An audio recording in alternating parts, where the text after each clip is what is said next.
isso as declarações de uma desembargadora do Tribunal de Justiça do Pará sobre os penduricalhos causam uma grande repercussão no país. Eva do Amaral Coelho afirmou durante uma sessão na corte que a magistratura caminha para um regime de escravidão diante das restrições aos ganhos extras. A fala vem depois da decisão do Supremo Tribunal Federal de reduzir as verbas indenizatórias. Os valores estão limitados ao teto do funcionalismo de R$40 mil. A magistrada do TJ do Pará recebeu 91 mil líquidos em março. No primeiro trimestre, ela acumulou R$216 mil em salários. Acompanhe a fala. Que hoje a gente vive uma tensão enorme porque não se vai ter daqui a algum tempo como pagar nossas contas.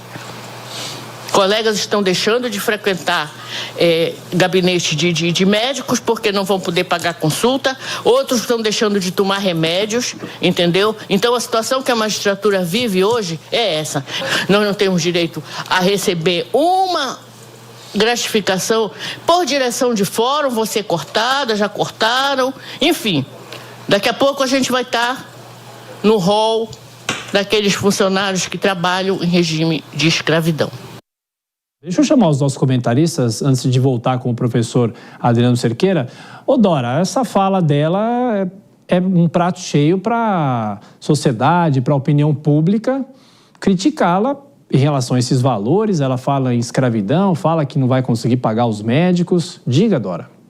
Ô, Tiago, tem gente que não cansa de passar vergonha, né? Lembra? Teve uma advogada também que, da tribuna do Supremo Tribunal Federal, fez uma coisa semelhante, uma reclamação semelhante. Aí se descobriu que ela também recebia cento e tantos mil reais. Enfim, é um vexame e, além do que, uma mentira, né? Essa história se não vão conseguir comprar remédios, se vão ficar pobres, coitados. Imagine hoje um teto de 46 mil e o Supremo permitiu que, se fosse, haja um furo, haja uma ultrapassagem de até 70% desse teto, portanto, fica ao derredor de 70 mil reais, como é que não pode comprar remédio? E se não puder comprar remédio, sabe o que faz?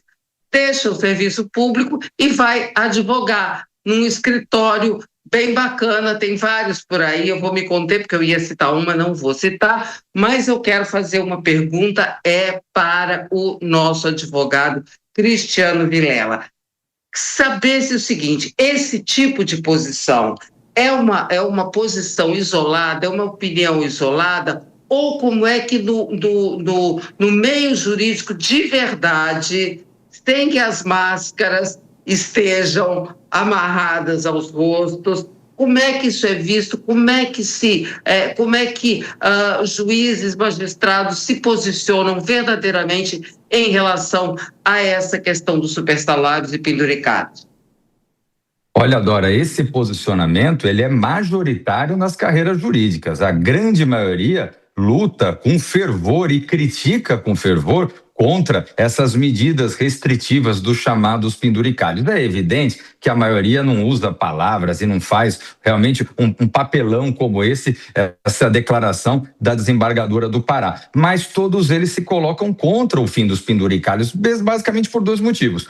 Um deles é que muitos terão realmente uma significativa redução nos seus vencimentos. E, naturalmente, ninguém quer perder os seus vencimentos. Por mais que sejam vencimentos bastante significativos, ninguém quer ter uma diminuição no seu padrão de vida. Segundo, e aí é o mais significativo, é que você tem determinados segmentos que acabam justificando a necessidade de serem bem remunerados, mas acabam deixando de lado outros setores do serviço público que acabam não tendo os mesmos privilégios e acabam não se vendo realmente como uma casta privilegiada. Ora, que todo mundo trabalha muito bem, que grandes desembargadores, ministros, juízes, procuradores devem ser remunerados, é evidente que deve, mas o serviço público ele tem limites, o cobertor é curto e aí nesse sentido a Constituição estabelece de uma forma clara, existe um teto e esse teto tem que ser obedecido por todas as carreiras do serviço público.